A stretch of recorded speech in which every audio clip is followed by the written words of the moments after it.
آج میں چاہتا ہوں کہ ایک بہت ہی اہم مسئلہ جو قرآن مجید پڑھنے والے ہر انسان کے ذہن میں آتا ہے وہ یہ کہ قرآن کو ہم اللہ کی کتاب تو مانتے ہیں، ہمارے والدین نے ہمیں بتایا ہے کہ بھائی یہی اللہ کی سچی کتاب ہے۔ قرآن کو کھولتے ہیں تو اس میں بھی لکھا ہوا ہے کہ اللہ تعالیٰ کہتے ہیں ہم نے ہی یہ کتاب نازل کی اور ہم ہی اس کی حفاظت کریں گے۔ لیکن جب کوئی ہم سے یہ سوال کر بیٹھتا ہے کہ بھائی یہ وہی کتاب ہے جو اللہ نے دی تھی، اس کی ہمارے پاس کیا دلیل ہے؟ یعنی لوگ عام طور پہ کہتے ہیں کہ وہ پہلا نسخہ کہاں ہے، وہ دکھائیے جس میں قرآن مجید موجود تھا۔ اور ہم یہ بھی سنتے چلے آئے ہیں کہ قرآن کبھی چمڑوں پہ لکھا جاتا تھا، ہڈیوں پہ لکھا جاتا تھا، اور پھر سیدنا عثمان نے اس کو مرتب کیا۔ تو ایک عام مسلمان اس بات پر کیسے اعتماد کے ساتھ کھڑا ہو کہ یہ جو کتاب ہمارے ہاتھ میں ہے یہ وہی کتاب ہے جو اللہ کے رسول نے اس وقت دی تھی، اور وہی کتاب ہے جو اللہ کے رسول کو دی گئی تھی؟ یہ سوال ظاہر ہے تاریخ سے متعلق ہے۔ میں اس سے پہلے بھی کئی مرتبہ یہ عرض کر چکا ہوں کہ جب تاریخ منتقل ہوتی ہے تو اس میں دو چیزیں بالکل واضح طور پر الگ الگ سمجھنی چاہیے۔ تاریخ کا ایک حصہ وہ ہوتا ہے جس کو ہم اسٹیبلشڈ ہسٹری کہتے ہیں۔ یہ کس طرح منتقل ہوتا ہے؟ یہ ہمیشہ کسی بڑے گروہ، کسی جماعت، کسی قوم کے اجماع اور تواتر سے منتقل ہوتا ہے۔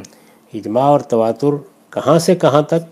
پہلے دن سے آپ کے زمانے تک اس کو قائم رہنا چاہیے۔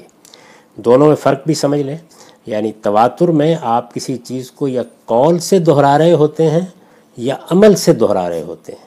اچھا، اس سے تواتر وجود میں آتا ہے۔ ایک بہت بڑی تعداد ہے لوگوں کی، سینکڑوں ہزاروں ہیں، مختلف جگہوں پر ہیں، وہ ایک بات کو قول سے دہرا رہے ہیں یا عمل سے دہرا رہے ہیں۔ جیسے نماز عمل سے دہرائی جا رہی ہے، جی، قرآن قول سے دہرایا جا رہا ہے۔ آپ نے کوئی نظم پڑھی تو یہ قول سے کسی چیز کو دہرانا ہے۔ جی، آپ کسی جگہ جا کے سجدہ ریز ہو گئے تو یہ عمل سے کسی چیز کو دہرانا ہے۔ تو تواتر یہ ہے۔ اجماع کیا ہے؟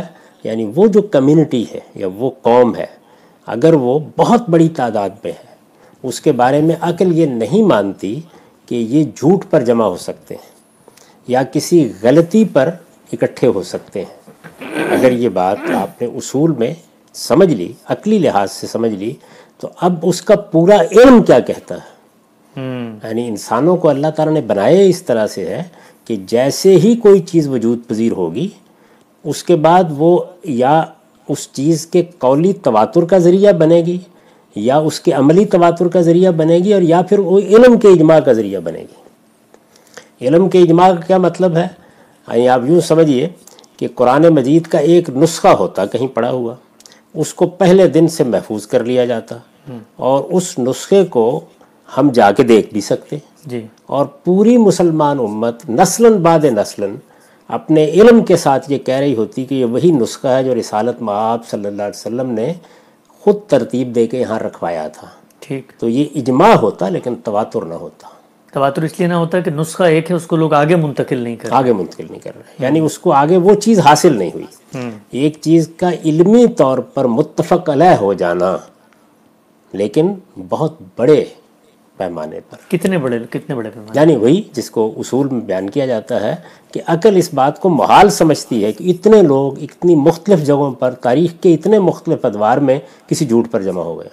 ٹھیک۔ یہی تعریف ہمیشہ سے اس کی جاتی ہے، اور میں عرض کر دوں کہ یہ کوئی مذہبی مسئلہ نہیں ہے۔ دنیا کی ساری تاریخی حقیقتیں اسی طریقے سے تاریخی حقیقتیں بنتی ہیں۔ یعنی جب کسی بہت بڑے گروہ کا، اور اس میں یہ ذہن میں رکھیے کہ ایسا نہیں ہوتا کہ کسی زمانے میں کوئی چیز پیدا ہو جائے، یعنی اس کو پہلے دن سے، جب آپ کہتے ہیں یہ واقعہ ہوا، اس وقت سے لے کر اجماع اور تواتر کے ساتھ منتقل ہونا چاہیے۔ یہ جو ہم کہتے ہیں نا تاریخ میں لکھا ہوا ہے، یہ تاریخ فرشتہ میں لکھا ہے، یہ ابن کثیر نے لکھا ہے، یہ ابن خلدون نے لکھا ہے، یہ در حقیقت اسی کو ثبت کر رہے ہوتے ہیں، اس کا ریکارڈ مرتب کر رہے ہوتے ہیں، تاریخی ریکارڈ مرتب کر رہے ہوتے ہیں۔ اچھا، دوسری چیز کیا ہے؟ اخبار احاد۔ ایک آدمی بیان کرتا ہے، دو لوگ بیان کرتے ہیں، کہتے ہیں واقعہ ایسے ہوا تھا، فلاں جگہ یہ گفتگو ہوئی تھی، فلاں جگہ پر یہ حکم دیا گیا تھا۔ تو یہ اخبار احاد کا مطلب کیا ہے؟ ایک، دو، تین، چار لوگ اس کو بیان کر رہے ہوتے ہیں۔ تاریخ میں ظاہر ہے یہ اخبار احاد بھی بڑی حد تک قبول کی جاتی ہیں، یعنی ان پر جر و نقد بھی ہوتا رہتا ہے۔ ہمارے ہاں بھی جو دین کی پوری روایت ہے وہ انہی دو ذرائع سے منتقل ہوئی ہے۔ جی، یعنی ایک آپ کے پاس اجماع اور تواتر ہے، رسالت میں آپ صلی اللہ علیہ وسلم کے معاملے میں اللہ کا یہ بڑا احسان ہوا کہ ایسا نہیں ہے کہ آپ کوہ زیتون پر چند لوگوں کے درمیان بیٹھے ہوئے تھے اور دنیا سے رخصت ہو گئے. یعنی ایک بہت بڑی جمعیت آپ پر ایمان لائی. ایمان لانے کا یہ عمل تاریخ کی روشنی میں ہوا. یہ جب میں کہتا ہوں تاریخ کی روشنی میں ہوا تو اس کا مطلب یہ ہے کہ عالمی سطح پر یہ وہ زمانہ ہے جس میں ہم تاریخ کی روشنی میں آ گئے تھے. صرف ہم مسلمان نہیں، پوری دنیا تاریخ کی روشنی میں آ گئی تھی. یعنی گرد و پیش میں چیزیں ریکارڈ میں آنی شروع ہو گئی تھیں، وہ آگے بیان ہونی شروع ہو گئی تھیں. سیدنا ابو بکر کی حکومت قائم ہوئی، جزیرہ نما عرب میں ایک بڑا انقلاب آیا، سیدنا عمر نے بہت سی فتوحات کیں. یہ سب کچھ پری ہسٹورک نہیں رہا. تو تاریخ کی روشنی میں رسالت میں آپ صلی اللہ علیہ وسلم نے قرآن دیا. پہلی چیز یہ دینے کا طریقہ کیا اختیار کیا. یہ دینے کا طریقہ ہے جس سے لوگ چونکہ پوری طرح واقف نہیں یا واقف تو ہے متنبع نہیں ہیں، تو اس لیے ان کے ذہن میں بہت سے سوالات پیدا ہو جاتے ہیں.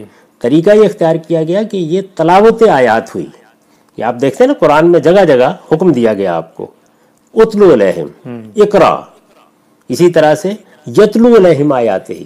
تو رسالت میں آپ صلی اللہ علیہ وسلم کو حکم دیا گیا تھا کہ آپ اس قرآن کے ذریعے سے انذار کریں گے، قرآن کے ذریعے سے تذکیر کریں گے. اوحی الیہ ھذا القرآن لانذرکم بہ ومن بلغ. یعنی اس قرآن کے ذریعے سے میں انذار کرتا ہوں. یہ قرآن نذیر للعالمین ہے.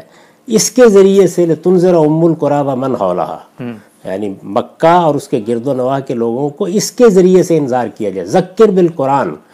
تو رسالت میں آپ صلی اللہ علیہ وسلم یہی قرآن پڑھ کے سناتے تھے. اب جب یہ قرآن پڑھ کے سنایا جاتا تھا تو پہلے مرحلے ہی سے لوگ ایمان لانے لگے. سنتے ہی سیدہ خدیجہ ایمان لے آئیں، سیدنا ابو بکر ایمان لائے. یعنی ایمان لانے کا عمل بھی ساتھ ہی شروع ہو گیا. قرآن سنانے کا عمل، پہلے مخاطبین کون تھے جن کو سنایا گیا تھا؟ نہ ماننے والے. لیکن ایمان لانے کا عمل بھی ساتھ ہی شروع ہو گیا. بالکل. تو اب سب سے بڑی نعمت کیا تھی جو لوگوں کو اس وقت مل رہی تھی؟ رسالت مآب صلی اللہ علیہ وسلم کے ذریعے سے اللہ کی کتاب. اپنے آپ کو ذرا اس جگہ رکھ کے دیکھیں کہ ہم مکے میں ہیں، ایمان لے آئے ہیں، قرآن مجید سنایا جا رہا ہے. یہ تو بالکل ایسے ہی ہوگا کہ جیسے دولت بانٹی جا رہی ہے. جی ہم تو محفوظ کریں گے فوراً. تو یہ فوری رد عمل کیا تھا کہ جو لکھنا جانتا تھا اس نے لکھنا شروع کر دیا، جو یاد کر سکتا تھا اس نے یاد کرنا شروع کر دیا. جتنا ممکن تھا لوگ کرتے چلے گئے. جیسے جیسے ایمان لاتے چلے گئے، لکھنے والے لکھتے چلے گئے اور یاد کرنے والے یاد کرتے چلے گئے. یہ عمل رسالت مآب صلی اللہ علیہ وسلم کی زندگی میں بہت بڑے پیمانے پر ہو گیا. اچھا پھر ظاہر ہے کہ قرآن مجید ایک دوسری ترتیب سے نازل ہو رہا تھا. اس کو ترتیب دینے کا کام بھی ساتھ ساتھ شروع کر دیا گیا. اور جب رسالت مآب صلی اللہ علیہ وسلم کے دنیا سے رخصت ہونے کا وقت آیا تو پورا قرآن ترتیب پا چکا تھا. یعنی قرآن مجید کو کسی اور نے آپ کے بعد ترتیب نہیں دیا، اللہ تعالیٰ نے خود ترتیب دیا. اس کا ذکر کیا ہے قرآن مجید میں، انا علینا جمعہ و قرآنہ. یعنی یہ قرآن ہم اس کو جمع کریں گے. تو اس کی جمع و ترتیب کا کام خود اللہ تعالیٰ نے کیا. یعنی جو ترتیب اب آخری دنیا کے لیے دینی تھی، بعد کے زمانوں کے لیے باقی رہنی تھی، اس ترتیب کے لحاظ سے یہ قرآن جیسے اب ہمارے پاس ہے ترتیب پایا. پھر یہ پورا کا پورا قرآن جبریل امین نے پڑھا، رسالت مآب صلی اللہ علیہ وسلم نے سنا. رسالت مآب صلی اللہ علیہ وسلم نے پڑھا، جبریل نے سنا. 2 مرتبہ آخری جو رمضان ہے، آخری 2 سالوں کے رمضان، ان میں یہی کیا گیا. تو اس طرح گویا نزول بھی مکمل ہو گیا، ترتیب بھی مکمل ہو گئی، اس کو پڑھ کر سنانے کا کام بھی پایہ تکمیل کو پہنچ گیا. جب یہ سب ہو گیا تو ہر شخص نے اپنے نسخے اس کے مطابق درست کر لیے.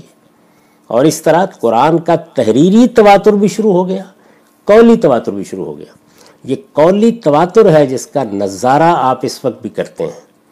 یعنی یہ دنیا کی واحد کتاب ہے کہ جو صرف تاج کمپنی کی چھپی ہوئی آپ کو نہیں ملتی، بلکہ دنیا بھر میں 10 ہزاروں لوگ اس کو زبانی بھی سنا رہے ہوتے ہیں. یعنی پہلے حرف سے لے کر آخری حرف تک یہ پڑھی جا رہی ہوتی ہے. رمضان میں یہ نظارہ کرنا ہو تو کسی جگہ چلے جائیے، لوگ یہ پڑھ کے سناتے ہیں. یعنی آپ جب چاہیں کسی شہر میں لوگوں کو بلا لیں، 10 لوگ آ جائیں گے، بچے آ جائیں گے. بلکہ قاری غلطی کرتا ہے پیچھے دوسرا بچہ ٹھیک کر دیتا ہے. اور پیچھے کھڑے ہوئے لوگ جن کو آپ سامنے کہتے ہیں وہ درست کر رہے ہوتے ہیں. تو اس طریقے سے ایسا نہیں ہوتا کہ ابھی بھی جب ہم قرآن چھاپتے ہیں تو غلطی نہیں ہوتی. اسی طرح ایسا بھی نہیں ہوتا کہ جب قرآن پڑھا جا رہا ہوتا ہے تو کوئی حافظ یا قاری بھولتا نہیں. یہ کیا چیز ہے؟ یہ اصل میں اتنے بڑے پیمانے پہ شائع و ضائع ہو چکا ہوا ہے کہ اس غلطی کے باقی رہنے کا امکان نہیں ہوتا. یہ چیز قرآن کو پہلے دن حاصل ہو گئی تھی. یعنی رسالت مآب صلی اللہ علیہ وسلم جب دنیا سے رخصت ہوئے تو ایک بہت بڑی تعداد صحابہ کرام کی، آپ اندازہ کریں کہ کوئی 1,00,000 سے زیادہ تھے جو آپ کے ساتھی بنے. ان لوگوں کے ذریعے سے یہ ایسے ہی تحریری طور پر بھی اور اسی طریقے سے منتقل ہونا شروع ہو گیا تھا. یہ لاکھوں سے کروڑوں کو منتقل ہوا ہے. اب 1.25 ارب کے قریب آبادی ہے. ہر گھر میں آپ کو تحریری نسخہ مل جاتا ہے. چھاپا خانہ آ گیا، آپ کا انٹرنیٹ آ گیا، اس کے محفوظ ہونے کے دوسرے ذرائع پیدا ہو گئے. ان سب ادوار سے ہم واقف ہیں. لیکن ابتدا کیسے ہوئی تھی؟ یعنی لکھنے والوں نے لکھ لیا اور یاد کرنے والوں نے یاد کر لیا. اس طرح یہ اس مسلمان امت کے قولی تواتر سے اور تحریری تواتر سے منتقل ہوا ہے. اور اس میں اصل کی حیثیت ہمیشہ قولی تواتر کو حاصل رہی ہے. یعنی یاد کرنے والے جو ہیں وہ تصویب کرتے ہیں کہ کیا لکھا ہوا ہے. آپ دیکھیں اس وقت بھی پاکستان میں جب قانون بنایا گیا یہ پتہ چلا کہ کچھ نسخوں کی اشاعت یا طباعت میں غلطیاں ہو رہی ہیں. یہ ذوالفقار علی بھٹو صاحب کے زمانے کی بات ہے. اچھا. تو مولانا کوثر نیازی صاحب نے جو ان کے وزیر تھے مذہبی امور کے، ان کو توجہ دلائی. اس کے بعد پاکستان میں ایک قانون بنا ہے. تو اب آپ قرآن نہیں شائع کر سکتے جب تک کہ آپ کو اسی حافظ کی تصویب حاصل نہ ہو جائے. وہ مہر لگاتا ہے کہ میں نے اس کو پڑھ لیا ہے، اس میں زیر زبر کی کوئی غلطی نہیں ہے. غلطیاں اس کے باوجود رہ جاتی ہیں لیکن وہ اسی تواتر کے ذریعے سے درست ہوتی رہتی ہیں. یعنی فوراً تنبیہ ہونا شروع ہو جاتی ہے، فوراً توجہ ہونا شروع ہو جاتی ہے. اس لیے قرآن پہلے دن سے دنیا کی اس لحاظ سے بالکل منفرد کتاب ہے کہ وہ کسی نسخے کی محتاج ہی نہیں تھی. اس لیے نہ رسالت مآب صلی اللہ علیہ وسلم نے کوئی ایک نسخہ ترتیب دلایا، نہ کسی اور نے، کوئی ضرورت ہی نہیں تھی اس کی. جب آپ نے پڑھا تو لکھنا جاننے والوں نے لکھنا شروع کر دیا اور یاد کرنے والوں نے یاد کرنا شروع کر دیا، اور اسی تواتر نے غلطیوں کی بھی اصلاح شروع کر دی.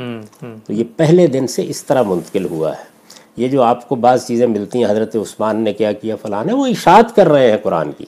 یعنی اس وقت بھی سعودی عرب میں ایک بہت بڑا مکتبہ قائم ہے جو لاکھوں کی تعداد میں قرآن چھاپ کر دنیا کو پہنچاتا ہے. جی. تو مسلمانوں کی حکومتیں یہ خدمت ہمیشہ کرتی رہی ہیں. چھاپا خانہ ایجاد ہوا تو شاہ فاروق کے زمانے میں مصر سے نسخے چھاپے گئے. یہ کوئی قرآن مجید نہیں ترتیب دیا جا رہا تھا، وہی مسلمانوں کے اندر شائع و ضائع قرآن، وہی قرآن جس کو ہر آدمی نے لکھا ہوا تھا، وہی قرآن جس کو ہر جگہ لوگ تحریری طور پر اپنے ہاں کتابت کر کے رکھے ہوئے تھے، اسی قرآن کو پکڑا گیا اور پکڑ کر چھاپ دیا گیا. یعنی چھاپا خانہ ایجاد ہو گیا. یہ جو ابھی آپ کے ہاں یہ انٹرنیٹ اور اس طرح کی چیزیں آئیں تو آپ نے کیا کیا؟ آپ کوئی نسخہ لینے کے لیے گئے نہیں. آپ کہیں جا کے مدینہ میں آپ نے کوئی نسخہ ڈھونڈا، استنبول میں کوئی نسخہ ڈھونڈا؟ وہی مسلمانوں کی زبانوں پر جو قرآن جاری ہے اور وہی مسلمان جس قرآن کو لکھ کر شائع کر رہے ہیں، آپ نے اسی کو پکڑا اور پکڑ کر آپ نے انٹرنیٹ پہ ڈال دیا. قاریوں نے اسی کو پڑھا اور اسی کو آپ سن رہے ہوتے ہیں اور حاضر اٹھا رہے ہوتے ہیں. قرات سے، تجوید سے، عربی لہجے میں پڑھا جا رہا ہوتا ہے. تو یہ قرآن مجید اس طرح منتقل ہوا ہے. یہ کسی نسخے کا محتاج نہیں ہے.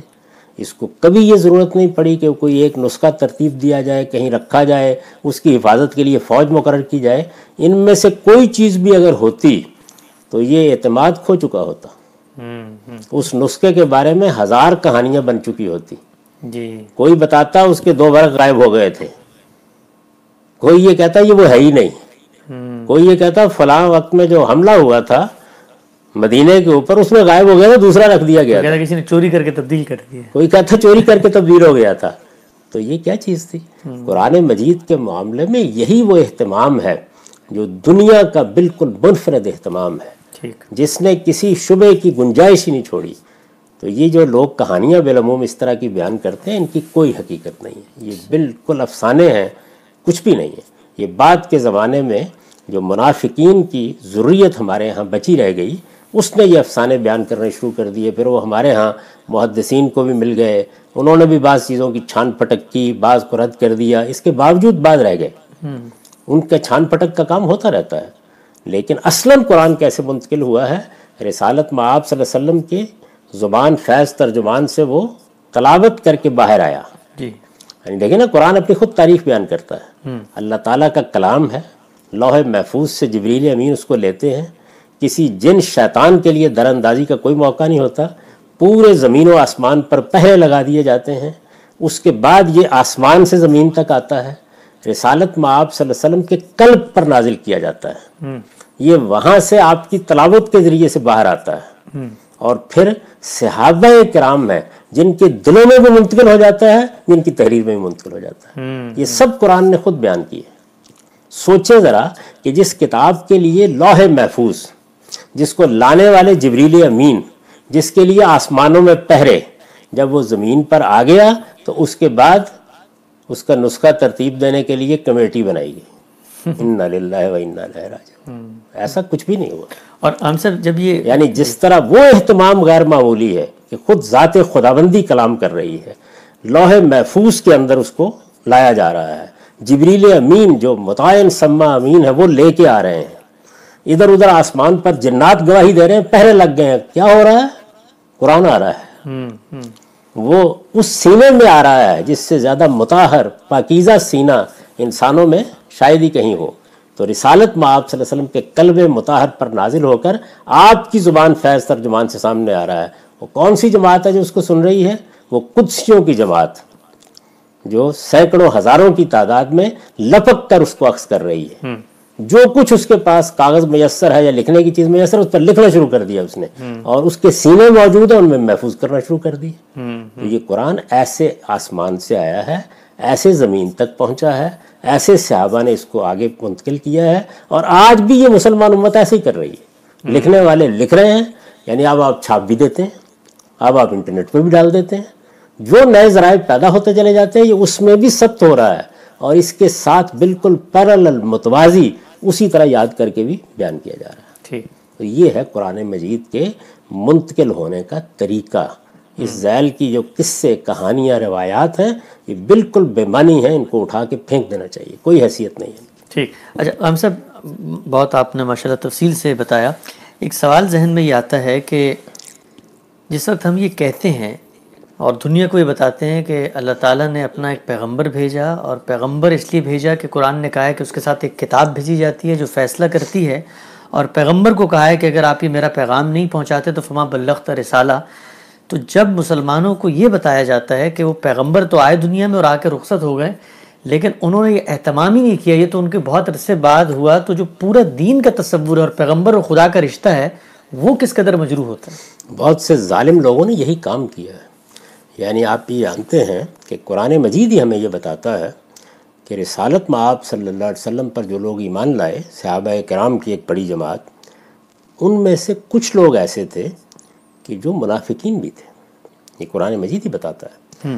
یہ قرآن مجید ہی بتاتا ہے کہ ان کی تطہیر کی آخری کوششیں بھی کی گئیں، لیکن پھر بھی کچھ لوگ رہ گئے. تو ظاہر ہے کہ وہ لوگ موجود تھے مدینے میں بھی، 2 4 5 10 جتنے بھی تھے، وہ اپنے کاموں سے باز نہیں آئے. لیکن اللہ کا بڑا کرم یہ تھا کہ وہ لاکھوں کی تعداد میں مسلمان جو اس قرآن کے امین بنائے گئے تھے، وہ اسی طریقے سے اس کو منتقل کرتے رہے.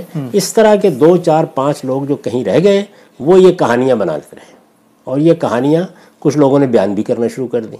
یعنی کہیں بکری کے کھا جانے کی کہانی، اور کہیں 40 پارے کی کہانی، اور کہیں یہ آیت تھی یہ نکال دی گئی. اس طرح کی کہانیاں، یہ کہانیاں ہیں، قصے ہیں، داستانیں ہیں، ان کوئی حقیقت نہیں ہے. اصل بات یہ ہے کہ وہ جلیل القدر جماعت جو صحابہ کرام کی ہے، اور جن کے بارے میں کوئی سوچ بھی نہیں سکتا کہ وہ اس میں اللہ کی طرف کسی غلط بات کی نسبت کریں گے، انہوں نے اپنے اجماع اور تواتر سے، پھر سمجھ لیجئے، یعنی اتنے بڑے جم غفیر نے اس کو منتقل کیا ہے کہ اس کے کسی غلط چیز پر جمع ہونے کا امکان نہیں.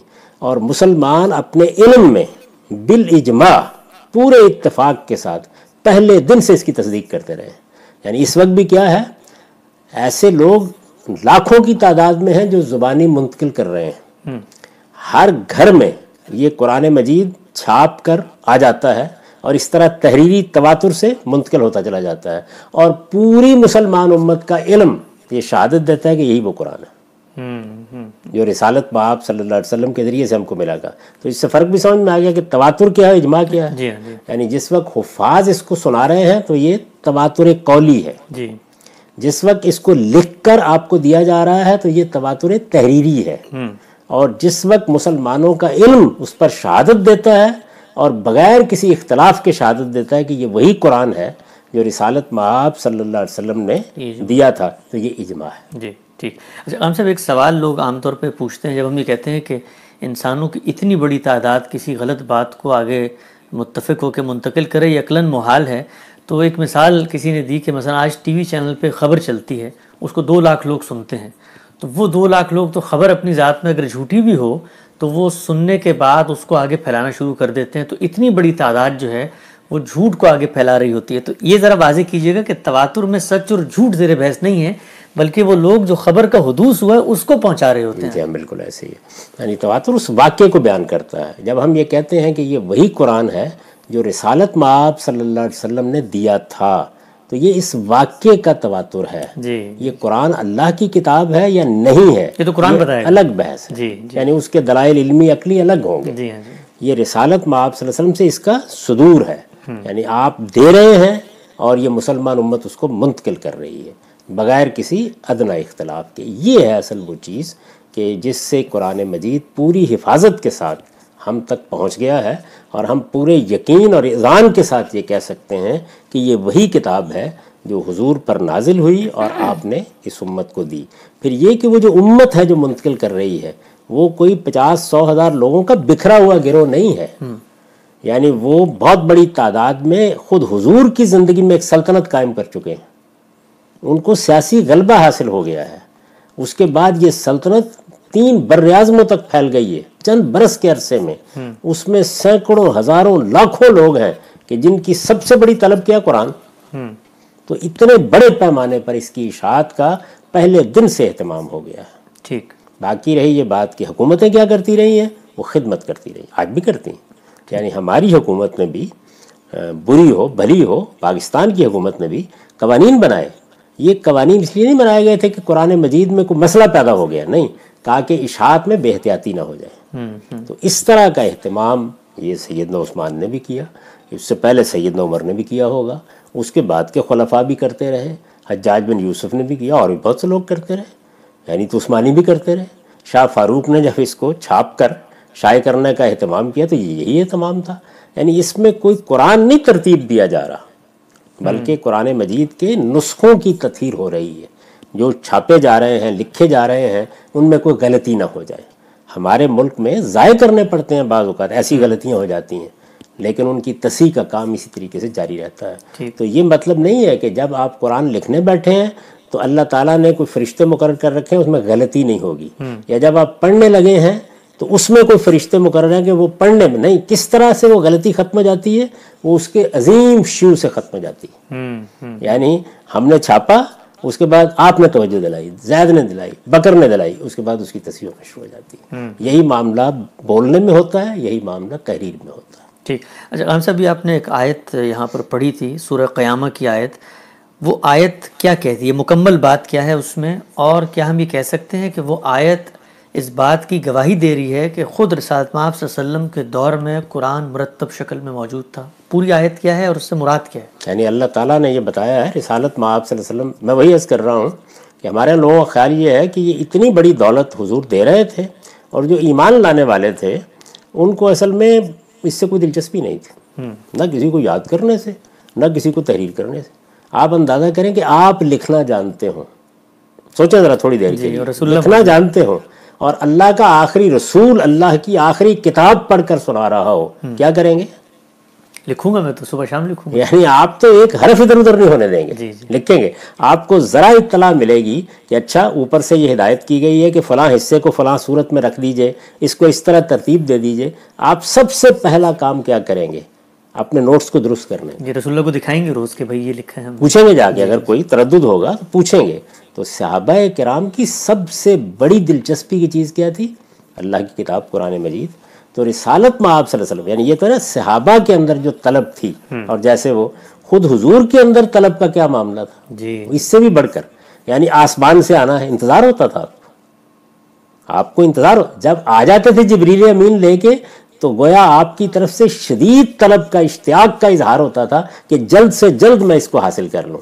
تو اللہ تعالیٰ نے کہا کہ آپ اس میں کسی تردد میں مبتلا نہ ہوا کریں. لا تحرک بہ لسانک لتعجل بہ، یعنی اس کو بہت جلد پا لینے کے لیے آپ تیز تیز زبان نہ چلایا کریں.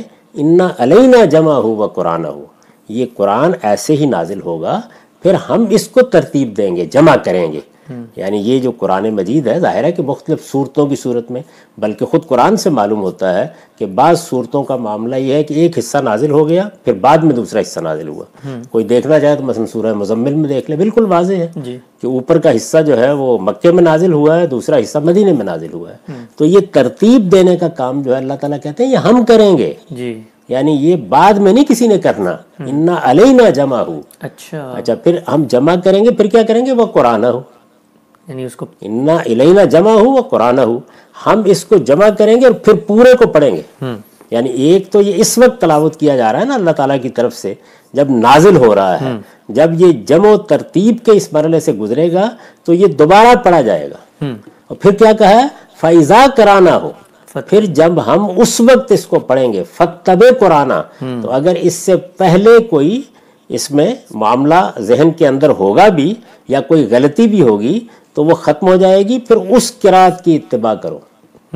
ثم انا علینا بیانہ، اور اگر کوئی سوال اس دوران میں جب کہ ہم اس کے جمع و ترتیب کا کام کر رہے ہیں پیدا ہوگا تو ہم اس کی وضاحت بھی کر دیں گے. چنانچہ وہ وضاحتیں بھی پورے قرآن مجید میں موجود ہیں جو اللہ تعالیٰ نے کی ہیں. یعنی اللہ نے نازل کیا، اللہ نے ترتیب دیا، اللہ نے ترتیب کے بعد پورا کا پورا دوبارہ پڑھا، اس کے ساتھ حکم دیا کہ اب یہ قرات ہے جس کی پیروی کی جائے گی. اور پھر وہ جو تبیین، توضیح، سوال کا جواب دیا. آپ جگہ جگہ نکال کے دیکھیں قرآن مجید میں، وہ جس جگہ وہ زمینیں لگائے گئے ہیں اس کے آخر میں اللہ تعالیٰ کیا کرتے ہیں؟ کذالک یبین اللہ آیات، ہم اس طرح اپنی آیتوں کی وضاحت کرتے ہیں. اس کے فوراً بعد اس زمینے کے بعد اللہ تعالیٰ کی طرف سے یہ وضاحت ہوتی ہے کہ یہ تبیین ہے، یہ ہم نے وضاحت کی ہے اس چیز کی. تو یہ آپ کو 14-15 مقامات پر قرآن مجید میں یہ بھی مل جائے گا. اس طریقے سے اس کی جمع و ترتیب کا کام ہوا ہے اور یہ قرآن نے خود بیان کر دیا ہے سورہ قیامہ میں. ٹھیک.